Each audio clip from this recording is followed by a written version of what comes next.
आइए अब देखते हैं कि छत्तीसगढ़ में जो अभयारण्य है उनकी स्थापना कब कब हुई। ठीक है, स्थापना के लिए मैंने ट्रिक लिख के रखा है।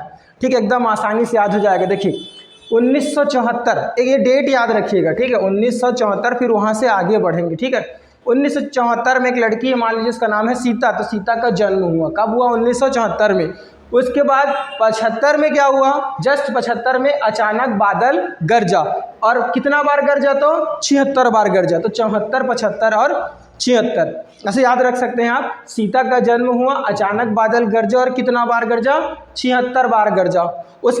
इसके बाद एक डेट याद रखेंगे 77 को छोड़ के 78 को, कि 78 में एसटी आरक्षण के लिए आयोग का गठन किया गया था, तो उसको याद रखेंगे। दो डेट, देखो दो चीज़ें याद हो गई, एक एसटी आरक्षण के लिए जो आयोग का गठन हुआ वो एसटी आयोग, और दूसरा ये डेट। इस डेट पर दो क्या बने हैं? सेमर सोत और तमोर पिंगला। एसटी का क्या हुआ? आरक्षण हुआ, वहाँ से नाम बनेगा।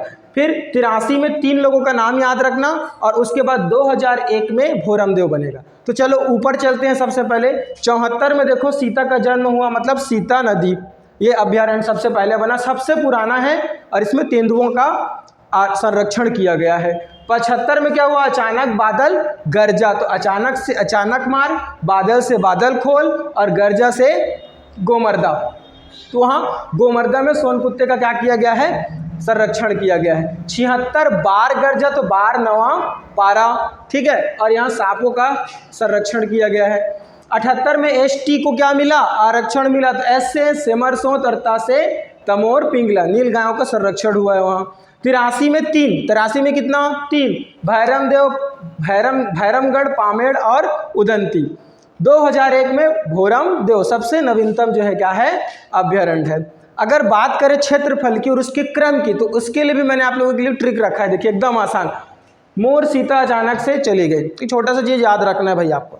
मोर सीता अचानक से चली गई, तो मोर से क्या याद रखना है? तमोर पिंगला, ये सबसे बड़ा है, 608 वर्ग किलोमीटर का है तमोर पिंगला। फिर सीता थे, सीता नदी। अचानक से अचानक मार, से सेमर सोत। अब गो, चली गई को इंग्लिश में क्या बोलते हैं? गो, तो चली गई, गो, गो मर्दा। तो ये 5 लाइन से आ गए, और सबसे छोटे को याद रख लो, बादल खोल। ठीक है, बादल खोल 105 वर्ग किलोमीटर का है। इसके अलावा आप अगर इनको याद रखना चाहते हैं तो याद रख सकते हैं, एकदम आसान है। तो इस तरीके से जो है छत्तीसगढ़ के जितने भी अभयारण्य से और यहाँ से जो भी सवाल बन सकते थे उनको मैंने आपको बता दिया। होप कि आपको समझ में आया होगा।